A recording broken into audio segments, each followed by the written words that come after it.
How to download Fortnite on PS4. Hey everybody, welcome back to our channel. In this video I will guide you on how you can download Fortnite on PS4, so make sure to watch the video till the end. So if you want to basically go ahead and then download Fortnite on your PS4, it's actually quite simple. Just head over to your PlayStation Store over here.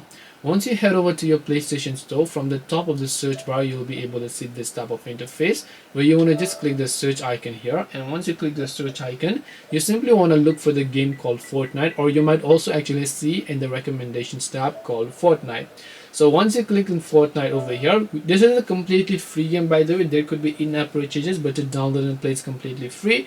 So right here you'll find the download button. All you have to do is just click on download, and once you click on the download option, this Fortnite game will get successfully downloaded. Always just make sure that your internet is properly connected and that you have enough storage left on your PS4. This way you should be able to go ahead and then download Fortnite on PS4. Hope this video was very helpful. If you have got any questions, feel free to leave them down below. Thank you for watching till the end of this tutorial, and see you soon in the next video.